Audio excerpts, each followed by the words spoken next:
நின்னை சில வதங்கள் கேட்பேன், அவை நேரே எனக்கு தருவார். என்றன் முன்னை தீவினை பயன்கள் இன்னும் மூடாதலைந்திடல் வேண்டும். இனி என்னை புதுவீராக்கி அறிவானை கொண்டு பிளந்தாலும் கட்டு மாறா உடல்வதை நன்று மனிதனை மிக தெளிவு செய்து என்றும் சந்தோஷம் கொண்டிருக்க செய்வாய். இறையில் என்றும் சந்தோஷம் கொண்டிருக்க செய்வாய். அஞ்சுமன் நூற்றாண்டு கண்ட அஞ்சுமன் நூலகத்தினுடைய நூற்றாண்டு விழாவினையும் மரியாதைக்குரிய பேராசிரியர் இளங்கோ அவர்களின் பெயரில் அமைந்த திறன் தேடல் முனையத்தின் தொடக்க நிகழ்வாகவும் அமைந்திருக்கக்கூடிய இந்த இனிய நிகழ்வின் தலைமை பொறுப்பினை ஏற்றிருக்கக்கூடிய சமூக போராளி பேராசிரியர் நான் இளங்கோ அவர்களே, எனக்கு பின்னால் மாணவர்களுக்கு பரிசுகளை வழங்குவதற்காக வருகை புரிந்திருக்கக்கூடிய அன்பிற்கினிய கல்லூரியினுடைய கல்லூரியினுடைய முதல்வர் சையத் அலி அவர்களே, இந்த நிகழ்வை மிகுந்த அளவோடு தொகுத்து வழங்கிக் கொண்டிருக்கக்கூடிய தோழர் ஜெயஸ்ரீ அவர்களே, மிகுந்த உணர்வோடும் நம்பிக்கையோடும் இந்த நிகழ்வை ஏற்பாடு செய்திருக்கக்கூடிய சமூகம் குறித்தும் சமூக நல்லிணக்கம் குறித்தும் எப்போதும் சிந்தித்துக் கொண்டிருக்கக்கூடிய பண்பாளர் தேடல் மிகுந்த மனிதர் லியாக்கத் கலிமுல்லா அவர்களே, இந்த நிகழ்வில் வாழ்த்துறை வழங்கி அமர்ந்திருக்கக்கூடிய பெருமக்கள் திரு அரவிந்தகுமார் அவர்களே, ஹாஜி அப்துல் நாசர் அவர்களே, ஜனாப் அப்துல் வாஹித் அவர்களே, நன்றியுரை ஆற்றுவதற்காக காத்திருக்கக்கூடிய பெருமக்களே, வரவேற்புரையாற்றிய சித்தி பாஷா அவர்களே, மேடையில் அமர்ந்திருக்கக்கூடிய வருங்கால பேச்சாளர்களே, எழுத்தாளர்களே, அரங்கத்தில் அமர்ந்திருக்கக்கூடிய பெரியோர்களே, தாய்மார்களே, உங்கள் அனைவருக்கும் இந்த இரவு நேர வணக்கங்களை தெரிவித்துக் கொள்கிறேன். நல்லா கட்டலாம். கைதட்டினால் ஆயை கூடும் என்று விஞ்ஞானிகள் கண்டுபிடித்திருக்கிறார்கள். கட்டலாம்ல?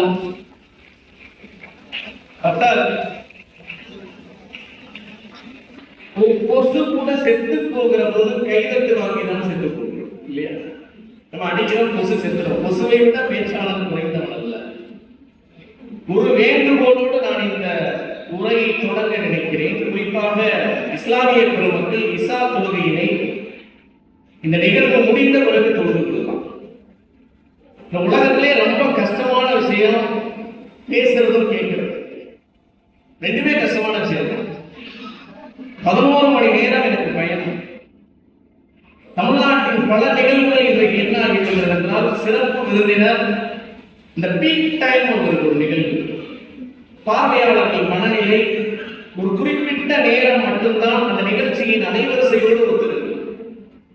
பேசக்கூடிய சிறப்பு விருந்தினருக்கு சரியான அந்த நேரம் கிடைக்க வேண்டும். சில நேரத்தில் பாதி பேர் போயிடுவாங்க. சொற்பொழிவு சாதாரண விஷயம் இல்லை, ஒரு கதை உண்டு. ஒரு பேச்சாளர் ஒரு ஊரிலே சொற்பொழிவாற்றுவதற்காக அழைக்கிறார்கள். அந்த காலத்தில் இப்போது இருக்கக்கூடிய கார் வசதிகள்லாம் கிடையாது. பழைய காலம் 80 வருஷத்துக்கு முன்னாடி குதிரை வண்டியில போகலாம். போய் நினைக்கிறான் அவன் கம்பராமாயணம், சிலப்பதிகாரம், சீரா புராணம், ஷேக்ஸ்பியர், உலக வரலாறு எல்லாம் படிச்சுட்டான். எல்லாத்தையும் படிச்சுட்டு இந்த எல்லாவற்றையும் இந்த சமூகத்திற்கு கடத்தி விட வேண்டும் என்கிற எண்ணத்தோடு லட்சியத்தோடு பெரும் கூட்டத்தை எதிர்பார்த்து உட்கார்ந்து குதிரை வண்டி போய் நிற்குது. அங்க போனா யாருமே இல்லை, ஒரு ஆள் கூட இல்லை. மைதானம் காலியாக இருக்குது. ரொம்ப அப்செட் ஆயிட்டார் பேச்சாளர். என்ன செய்ய தெரியாம அப்படி தலையில கை வச்சு உட்கார்ந்துருக்காரு. குதிரை வண்டி நேரம் கிட்ட வந்தாங்க. ஐயா என்ன சங்கடப்படுறீங்க? நீ பாரு, இந்த குறிப்புகள்லாம் பாரு, நீங்களாம் தெரிஞ்சுக்கணும். வருங்கால பேச்சாளர் இந்த குறிப்புகள்லாம் பாருங்க, பக்கம் பக்கமா எழுதி வச்சிருக்க குறிப்புகள். இவ்வளவு தயார் பண்ணி வச்சிருக்கேன், ஒரு ஆளு கூட இல்ல. எங்கள் பேராசிரியர் கனிமாமணி அப்துல் காதர் அவர்கள் தான் சொல்வார், விவசாயி மடி நிறைய விதைகளை கொண்டு வருகிற போது நிலம் வெளிநடப்பு செய்தால் எப்படி? அது மாதிரி யாருமே இல்லையே. எனக்கு ரொம்ப வருத்தமா இருக்கு, நான் என்ன செய்வேன், கஷ்டமா இருக்குன்னு குதிரவண்டிக்காரன் சொல்றான், ஐயா நான் உங்களை மாதிரி அறிவாளி கிடையாது, படித்தவன் கிடையாது, பேச்சாளர் கிடையாது, நான் சாதாரண குதிரவண்டி ஓட்டுறேன், என்னுடைய அனுபவத்திலிருந்து நான் சொல்றேன். ஏன் இயல்பு என்ன தெரியுமா, 100 குதிரை இருந்தாலும் புல்லு போட்டு தண்ணி காட்டுது, 1 குதிரை இருந்தாலும் புல்லு போட்டு தண்ணி காட்டுது. இவர் புரிஞ்சிச்சு, சார் உட்காராங்க 1.5 மணி நேரம் சிலப்பதிகாரம், கம்பராமாயணம், ஷேக்ஸ்பியர் எல்லாத்தையும் அடுத்த நம்ம உட்கார்ந்து அமைதியா உட்கார்ந்து கேட்டுட்டு இருக்கோம். கேட்டு முடிச்சவங்க எப்படி அப்படின்னா, ஐயா இப்பவும் சொல்றேன், நான் குதிரை வண்டி ஓட்டுறேன், சாதாரண ஆளு, 100 குதிரை இருந்தாலும் புல்லு போடுவேன், 1 குதிரை இருந்தாலும் புல்லு போடுவேன், ஆனா 100 குதிரைக்கு போட வேண்டிய புல்ல 1 குதிரைக்கு போட மாட்டேன். ரொம்ப கஷ்டம். ஒரு பேச்சு அவையை மொத்தமாக ஈர்ப்பது என்பது சாதாரண விஷயம் அல்ல. இன்றைக்கு இந்த பிள்ளைகள் உருவாகி இருக்கிறார்கள். இவர்களுடைய பேச்சை கேட்டேன் என்றால் இன்றிரவு அன்பிற்கினிய சகோதரி அவர்கள் பேச்சாளர் உமா மகேஸ்வரி அவர்கள், உமா அமலோற்பவம் அவர்கள் வருகை புரிந்திருக்கிறார். எங்களை மாதிரி பேச்சாளர்கள் இன்றிரவு நிம்மதியாக தூங்கும். மரியாதைக்குரிய இளங்கோ அவர்கள் சொன்னார் இல்லையா, ஸ்டாலின் குணசேகரன் அவர்களோடு என்னை ஒப்பிட்டு சொன்னதை போல இனி எனக்கடுத்த தலைமுறை வந்துவிட்டது என்கிற நம்பிக்கையோடு நாங்கள் மகிழ்ச்சியோடு எங்கள் பயணத்தை தொடங்குவதற்கான நாளாக இந்த நாளில் எனக்கு உண்மையிலே பெரிய சந்தோஷம். 2 விஷயம் கலிமுல்லா சார் பண்ணியிருக்காரு. என்ன தெரியுமா, பொதுவாக மனிதர்கள் வாழுகிற போது கொண்டாடப்படுவார். பெரிய தமிழ் சமூகத்தின் சாபக்கேடு. சுப்பிரமணிய பாரதி இறந்து போன போது அவருடைய இறுதி ஊர்வலத்தில் கலந்து கொண்டவர்கள் சொற்பமான சில நபர்கள். புவியனைத்தும் போற்றிட வான் புகழ் படைத்து தமிழ் மொழியில் புகழிலேற்றும் கவியரசர் தமிழ்நாட்டுக்கு இல்லை எனும் வசை என்னால் கழிந்தது என்று சொன்னவன் பாரதி. அவருடைய அந்த தலைக்கெல்லாம் பிள்ளைகளும் கொடுத்தார்கள், எனக்கும் கொடுத்திருக்கிறார்கள். ஆனால் அந்த பாரதி இறந்த போது இறுதி ஊர்வலத்தில் சொற்பமான மனிதர்கள் தான் கலந்து கொண்டார்கள். வைரமுத்து தான் வருத்தத்தோடு எழுதினார், பாரதியின் சடலத்தை நோய்த்த ஈக்களின் அளவு கூட அவன் இறுதி ஊர்வலத்திற்கு ஆட்கள் வரவில்லை என்று எழுதினார். இன்னொரு கவிஞன் அதை பார்த்து எழுதினார், வைரமுத்து இப்படி எழுதியிருப்பதாக நான் படித்தேன், அவன் சடலத்தில் நோய்த்த ஈக்களின் அளவு கூட ஆட்கள் வரவில்லை என்று நான் சொல்கிறேன், இறக்காதவனுக்கு எதற்கு இறுதி ஊர்வலம் என்று.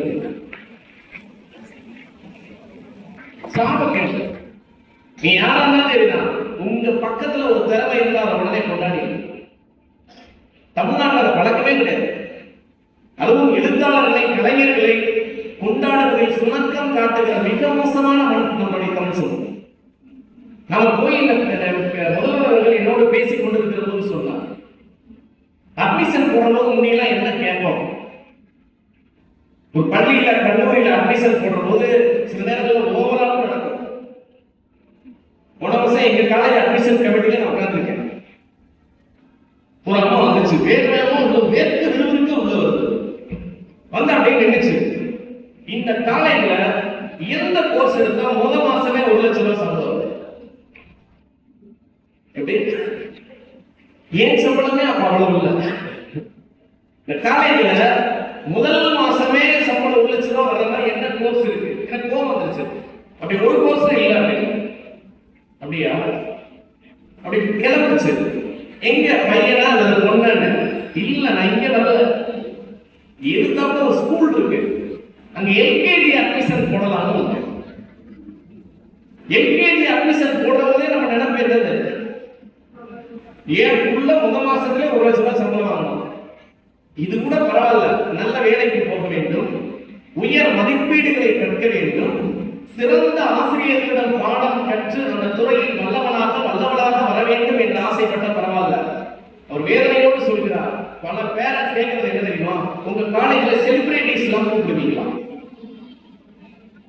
யார் அந்த செலிபிரிட்டிஸ்? எழுத்தாளர்களா, சிந்தனையாளர்களா, மகத்தான போராளிகளா, இந்த சமூகத்தை புரட்டி போடுவதற்கான மாபெரும் ஆயுதங்களை தன் கைவசம் எடுத்த ஆயுதங்களை வைத்திருப்பவர்களா? கிடையவே கிடையாது. சினிமாவில் நடிக்கிறவங்க ரீல்ஸ் போடுறோம், ஜிபி ஊத்தலாம், கல்லூரிக்கு கூப்பிடுறோம். அவனுக்கு தெரிஞ்சது ரெண்டே ரெண்டு தான், செத்த வயலே நாரப்பை. இந்த ரெண்டை வச்சுக்கிட்டு அவங்களாம் பிரபலமா இருக்காங்க, கல்லூரியில் பேச்சாளர்களாக இருக்கிறார்கள். இப்படிப்பட்ட தமிழ் சூழலில் எழுத்தாளர் கொண்டாடப்படுவது என்பது முக்கியம், அறிஞர்கள் கொண்டாடப்படுவது என்பது முக்கியம். பக்கத்தில் இருக்கக்கூடிய மாநிலம் கேரளாவில் எம்.டி. வாசுதேவன் நாயர் என்கிற ஒரு எழுத்தாளர். அந்த எழுத்தாளருக்கு சாகித்ய அகாடமி விருது கிடைத்தது. இந்த சாகித்ய அகாடமி விருது கிடைத்த போது அந்த எழுத்தாளரை பாராட்டுவதற்கு வரிசையாக மக்கள் நின்றார். நம்ம ஊர்ல யாரையாவது எம்ஏ தமிழ் படிக்கிற பையன் போய் கேட்டு பாருங்க, இந்த ஆண்டு சாகித்ய அகாடமி நாங்கள் யாருக்கு தெரியாது. ஆனால் கேரளாவில் ஒரு எழுத்தாளரை பாராட்டுவதற்காக வரிசையில் நின்றிருந்தார்கள். அது கூட ஆச்சரியம் இல்லை. கேரளாவினுடைய அப்போதைய முதலமைச்சர் ஈ.கே. நாயனாரும் அந்த வரிசையில் ஒருவராக நின்றிருந்தார் என்றார். நாம் இன்றைக்கு ரொம்ப அழகா திருக்குறளை சொல்லி கலிமுல்லா சார் சொன்னார். நம்முடைய பகுதி, இந்த பகுதியில் வாழுகிற ஒரு சிந்தனையாளரை அவர் செய்த பணிகளுக்காக அவர் பெயரில் ஒரு திறன் மேம்பாட்டு மையம் என்கிற பெயர் அமைத்திருப்பது என்பது எல்லா ஊர்களுக்கும் எடுக்கக்கூடிய பாடம். பாரதியை கொண்டாடி விடுது. பாரதிக்கு தெரியுமா நம்ம கொண்டாடுவதில்லை. எல்லா குழந்தைகளும் பாரதியின் பாடலோடு தன்னுடைய பேச்சை தொடர்கின்றன, பாரதியின் வரிகளை பேசுகின்றன. ஆனால் இதை பார்க்காமலே பாரதி செல்லுகிறார். எவ்வளவு கஷ்டம்! அந்த கவலையை ஒரு அறிஞருக்கு கொடுக்க கூடாது என்கிற சிந்தனை ஒரு நூற்றாண்டு கண்ட நூலகத்தை நடத்துகிற மனிதர்களுக்கு தான் வரும். கலிமுல்லா சாரை மட்டுமல்ல, அவரோடு இருக்கக்கூடிய அத்தனை தோழர்களையும் நான் அன்போடு வணங்குகிறேன், பாராட்டுகிறேன், கைதட்டல். இரண்டாவது விஷயம் என்ன தெரியுமா? 3 மணி நேரம் அந்த பிள்ளைகள் மேடைகளில் அமர்ந்திருக்கிறார். அதுல இன்னொரு நுட்பமும் உண்டு. பொதுவா இந்த வயசுல இருக்கிறவன் பேச்சு போட்டிக்கு வர்ற பேச்சாளர்களும் உட்காரமாட்டான். ஒரு காலங்களே இல்லாத தலைமுறையை நாம் உருவாக்கி வைத்திருக்கிறோம். அவங்களை தப்பு சொல்ல மாட்டோம், நீங்க தான். குறிப்பாக அம்மா அம்மா தமிழ்நாட்டில் மாதிரி பைத்தியக்கார பெற்றோர்கள் சமகாலத்தில் இருக்கிறது எப்பயுமே கிடையாது.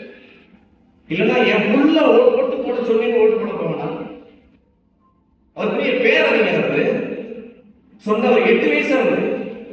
இவன் சொல்றான் இன்னொருக்கு தான் ஓட்டு போடணுமா அம்மாட்ட, இன்னொருக்கு தான் ஓட்டு போடணுமா. நிறுவனங்கள் கேட்கிறார்கள் மைக்க நீட்டி, யாருக்கு ஓட்டு போட்டீங்க? நான் இன்னாருக்கு ஓட்டு போடலாம்னு நினைச்சேன், ஆனா என் 10 வயசு பையன் இப்படி சொன்னா, 8 வயசு பையன் இப்படி சொன்னா, இன்னாருக்கு போட்டேன். 18 வயசு ஏங்க வச்சிருக்கு குழந்தைகளுக்கு? ஏன் 18 வயசு ஓட்டுரிமை இல்லை? நான் சொல்றேன் 35 வயது வரை நான் சரியானவர்களுக்கு ஓட்டு போடவில்லை. 10 வயசுல பேச்சு போட்டிக்கு பேசினவர், பொன்னியின் செல்வனின் 5 பாகங்களையும் 7 வயதில் படித்தவர், ஓசோவை 12 வயதில் படிக்க தொடங்கியவர். ஏன் பெருமைக்காக சொல்லுவார். ஆனால் இவ்வளவு தெரிவுள்ள ஒரு 14 வயசுல மாநில அளவில் பேச்சு போட்டியில் முதல் பரிசு பெற்ற என்னால் 35 வயது வரை சரியான அரசியல் நிலைப்பாட்டை எடுக்க முடியாமல் என்னை சுற்றி நிகழ்கிற உரையாடல்களில் சிக்கி, போலியான புனிதங்களில் சிக்கி, சரியான அரசியலுக்கு ஓட்டு போடக்கூடிய தெளிவு எனக்கே 35 வயதுக்கு பிறகுதான் வந்தது என்றால், 10 வயசுக்குள்ள 18 வயசுக்குள்ள 16 வயசுக்குள்ள சொல்றீங்க ஓட்டு போடக்கூடிய பெற்றோர்கள் முதலில் தங்களை திருத்திக் கொள்ள வேண்டும் என்று இந்த அரங்கத்தில் பணிவோடும் அன்போடும் கேட்கிறோம். அடுத்த தேர்தலில் யாருக்கு பேசாதீங்க. நீ யாருக்கு வேணாலும் ஓட்டு போடுங்க, சொந்தமா ஓட்டு போடுங்க. அதற்குரிய காரணங்களும் தெளிவாக இருக்கும். அவர் நல்லா டான்ஸ் ஆடுவார், அவர் எனக்கு பார்ப்பதற்கு பிடிக்கும், அவர் கண் அழகாக இருக்கும். தமிழ்நாட்டில் சில பேர் ஒரு குறிப்பிட்ட நபருக்கு ஓட்டு போடுகிறவர்கள் மீண்டும் மீண்டும் சொன்ன வார்த்தை என்ன தெரியுமா? ஆம்பளை எல்லாம் பயந்து ஓடுனான், அதுக்காக ஓட்டு போடுங்க. எவ்வளவு வன்மம் பாருங்க.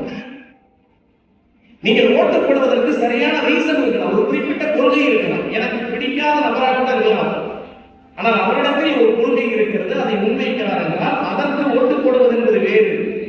இந்த அடிப்படையில் தான் இன்றைக்கு அற்புதமான சிறுவர்களை, அற்புதமான மாணவர்களை பார்த்த மகிழ்ச்சி எனக்கு இருக்கிறது.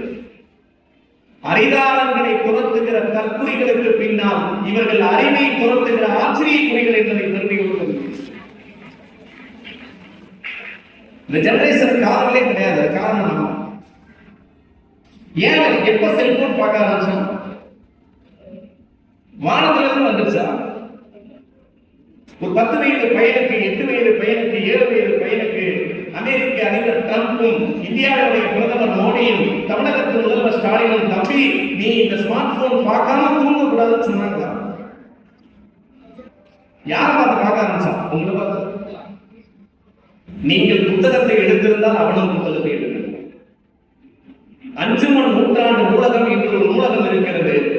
அந்த நூலகத்திற்கு இங்கிருக்கக்கூடிய தாய்மார்களை, தந்தைமார்களை பணியோடு கேட்கிறேன், உங்கள் குழந்தைகளையும் அழைத்துக் கொண்டு திரையரங்கத்திற்கு செல்வதை போல், பூங்காக்களுக்கு செல்வதை போல், கடற்கரைக்கு செல்வதை போல் நீங்கள் நூலகத்திற்கு வந்தால் அடுத்த தலைமுறைக்கு மாறும்.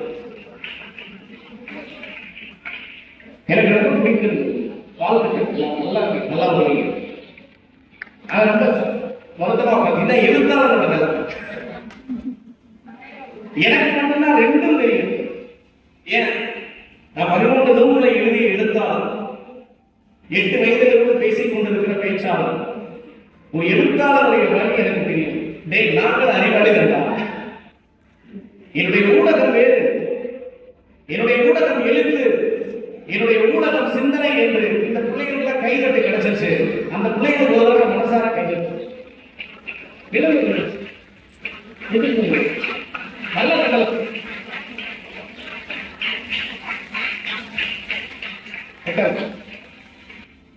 பேச்சு காற்றோடு போய்விடும், எழுத்து காலம் தாண்டி வாழும். அஞ்சுமன் நூற்றாண்டு நூலகத்தில் இருக்கக்கூடிய புத்தகங்களை எனக்கு இங்க பேசுறதுல பிடிச்ச விஷயம் என்ன தெரியுமா? ரொம்ப இயல்பாக பேசினார். நாங்கெல்லாம் படிக்கிற காலத்துல செயற்கையா பேச்சு, இப்பயும் மோசமா இருக்கு பல இடங்கள்ல. அதனாலதான் ஏக்கத்தலி சார் செஞ்ச ஒரு நல்ல விஷயத்தை நான் பாராட்டினேன். வேற வேற தலைப்பு கொடுத்து ஒரே தலைப்பு கொடுத்தா அப்புறம் ஏன் எழுதி வாங்கிட்டு வந்துடும். இல்லாட்டி கூகுள்ல எழுதி வாங்கிட்டு வந்து சுப்பிரமணிய பாரதியார் 1882 எட்டயபுரத்தில் பிறந்தார். இதெல்லாம் தேவையா? அவர் எட்டயபுரத்துல பிறந்துட்டு போறாரு, பாண்டிச்சேரியில பிறந்துட்டு போறாரு. இதெல்லாம் மேட்டரே கிடையாது. சில நேரத்துல பையன் திரும்புவான். வாத்தியார் ஒரு வாத்தியார் கேட்டுக்காரு பையன், எட்டயபுரத்தில் பிறந்தவர் யார்? என்ன சார் கொஸ்டின் இது? எட்டயபுரத்துல இன்னைக்கு கூட 10 பேர் பிறப்பேன். இதெல்லாம் கேள்வியா? நாளை 10 பேர் பிறப்பேன், நேற்று 10 பேர் பிறந்திருக்கேன். எட்டயபுரத்துல பிறந்தவன் பேரெல்லாம் எடுக்கிறதுக்கு நான் என்ன சென்சஸ் ஆபீசரா? சுப்பிரமணிய பாரதியார் பிறந்த ஊர் எதுன்னு கேளுங்க, கரெக்டா இருக்கும். பையன் வாத்தியார் பிடிச்சிருக்கான். நீங்க பழைய தலைமுறையில அதனால அந்த கூகுள்ல பார்த்து எழுதிட்டான். தலைப்பு ஒரு விதவிதமா கொடுத்தாரு. இந்த பிள்ளைகளிடம் நான் கவனித்த விஷயம், இவர்கள் இயல்பாக பேசினார். நானும் பேச்சு போட்டிக்கு 6 வயதிலிருந்து பேச்சு போட்டிக்கு போன மாணவன். எங்க காலத்துல திராவிட இயக்க பேச்சு வரலாற்றின் தாக்கம் அது அண்ணா அடுக்கு மொழினா அண்ணா மாதிரி மாத்திரம் பேச முடியாது. அவர் பேசினார்னா மீனிங் இருக்கும். தேர்தல் பிரச்சாரத்துக்கு போறாரு, தேர்தல் பிரச்சாரத்துக்கு போய் பேசாமலே தலைவர் ஆகலாம்னு தமிழ்நாட்டில் சில பேர் இருக்காங்க. பேச மாட்டான், தொகுதிக்கு வர மாட்டான், பிரச்சாரம் பண்ண மாட்டான். ஆனா அது வேற இல்லை. எதிர்கால சமுதாயம் இந்த வரலாற்றை மட்டும் படித்தால் இந்த தலைமுறையை காரி உமிழும் என்பதை மட்டும் இந்த தருணத்தில் எப்படிப்பட்ட மண் தமிழ் மண். இங்க நீங்க தயவு செஞ்சு ஞாபகம் வச்சுக்கங்க, மாற்று அரசியல் மாற்று அரசியல்னு மீண்டும் மீண்டும் எல்லோரும் கத்திக் கொண்டிருக்கிறார்களே, இந்தியாவில் முதலாக மாற்று அரசியலை உருவாக்கியவரே தந்தை பெரியார். பெரியார் உருவாக்கியதான் மாற்று அரசியல். இந்தியா முழுவதும் காங்கிரஸ் ஆண்டது. வெள்ளையர்கள் ஆண்டார்கள். காங்கிரஸ் என்கிற பேரியக்கம் உருவானது. நீதி கட்சி வெள்ளையருக்கு ஆதரவாக இருந்தது. காங்கிரஸ்காரர்கள் வெள்ளையர்கள் போனால் மட்டும் போதும் என்று சொன்னார்கள். இந்த இரண்டுக்கும் அப்பால் வெள்ளையர்கள் போனால் மட்டும் போதாது, இந்த நாட்டை ஆளுகிற வர்ணாசிரமம் விலக வேண்டும், இந்த நாட்டை ஆளுகிற உள்ளூர் சாதிகளை போக வேண்டும், இந்த நாட்டை ஆளுகிற ஜமீன்தாரி பண்ணையாத்துவம் ஒழிய வேண்டும் என்று இந்தியாவில் முதலாக மாற்று அரசியலை பேசிய மண் தமிழ் மண். அதை பேசியவர் தந்தை பெரியார். அது மட்டும் இல்லை, ஆண்டு நடைபெற்ற முதல் தேர்தலில் ஜவஹர்லால் நேரு பிரதமரான பிறகு இந்தியாவில் இருக்கக்கூடிய எல்லா மாநிலங்களுக்கும் தேர்தல்கள் நடைபெற்ற பிறகு காங்கிரஸ் கட்சி அல்லாத ஒரு ஆட்சியை முதலாக உருவாக்கிய மண் தமிழ் மண், அதை உருவாக்கி காட்டிய சாதனையாளர் பேரறிஞர். எங்கடா அவர் மாற்று அரசியல் பேசுறீங்க? எது மாற்று அரசியல்? அதிகாரங்களின் பின்னால் ஓடுவதும் ஒரு பாவப்பட்ட பைத்தியங்களைப் போல ஒரு கருத்து அரசியலுக்கு பின்னால் நம்முடைய பிள்ளைகளை பறிகொடுத்து நிற்பதற்கு பேருமா மாற்று அரசியல்? இப்படிப்பட்ட பிள்ளைகளை உருவாக்கணும். அன்னைக்கு அண்ணா அடக்குமொழியில் பேசுவார், தேர்தல் பிரச்சாரத்துக்கு போறார். இங்க இருக்கிற ஒரு நல்ல குடும்பத்தில் பிறந்த பகுத்தறிவு சிந்தனைகளால் வளர்ந்த இடஒதுக்கீடு பற்றிய புரிதலோடு இருக்கக்கூடிய தந்தைகளுக்கு பிறந்த பிள்ளைகள் தவறாக இருக்கிறார்கள் என்றால் அந்த பிள்ளைகளின் மீது தவறில்லை. கடந்த கால வரலாற்றை எங்களை போன்ற ஆசிரியர்களும் உங்களை போன்ற பெற்றோர்களும் அடுத்த தலைமுறைக்கு கடத்த தவறியதான் இந்த சோதனைகள் எல்லாம். அண்ணா பிரச்சாரத்துக்கு போறார், அடுத்த மொழிதான் நான் எவ்வளவு அழகா இருக்கிறது.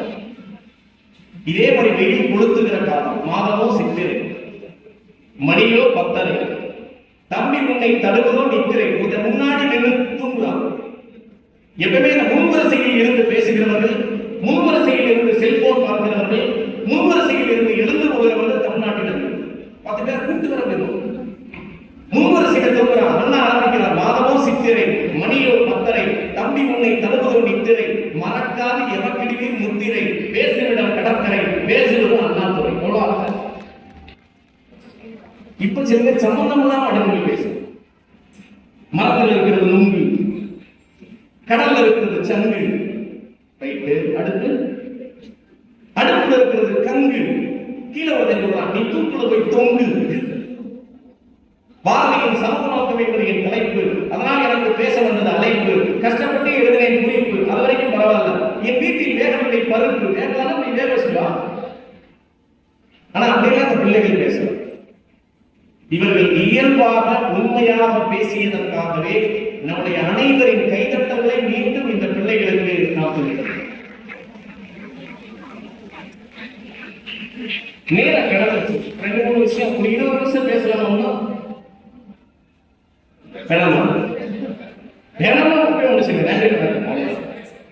தமிழ்நாட்டில் நான் மீண்டும் சொல்றேன், பேச்சாளர்களும் ஆசிரியர்களும் இங்கே நிறைய ஆசிரியர்கள் இருக்கலாம். கற்றுக்கொள்ள வேண்டிய ஒரு விஷயம் என்ன தெரியுமா? யாராவது பேசிக் கொண்டிருக்கிற போது நீங்கள் பேசாது. நீங்க வாட்டுக்கு பேசுங்க சார், நீங்க வாட்டுக்கு பேசுங்க. நான் அந்த டீ கொடுக்கலாம் விட மாட்டேன். நான் பேசுறது உள்ளத்தில் உண்மையொளி உண்டாகி வாக்கீடிலே ஒளியுண்டாகும். வெள்ளத்தின் பெருக்கை போல் கதைப்பொருக்கும் கவிப்பொருக்கும் நேர்வாயும் பள்ளத்தில் வீழ்ந்திருக்கும் குருடரெல்லாம் வெளிப்பற்று பதவி கொள்வார். தெல்குற்ற தமிழர்களின் சுவை கண்டார் இங்கவர் சிறப்பு கண்டார். உள்ளத்தில் உருவாகிற உண்மை ஒளியின் வெளிப்பாடுதான் ஒரு பேச்சாளரின் பேச்சாக, எழுத்தாளரின் எழுத்தாக. நான் இந்த பிள்ளைகளை ஒன்று மட்டும் பணிவோடு சொல்கிறேன். இந்த பேச்சாளர்கள் சமீப காலத்தில் கூலி பேச்சாளர்கள் அதிகமாக இருந்தார். அதனால் கூலி பேச்சாளர்கள், கூலிகளை நான் குறைத்து மதிப்பிடவில்லை. அவங்க குழப்புக்காக அந்த வேலை செய்யறாங்க. அவர்கள் படிக்காதவர்கள். கரிமூட்டையை தூக்க சொன்னாலும் தூக்குவார், சிமெண்ட் மூட்டையை தூக்க சொன்னாலும் தூக்குவார்.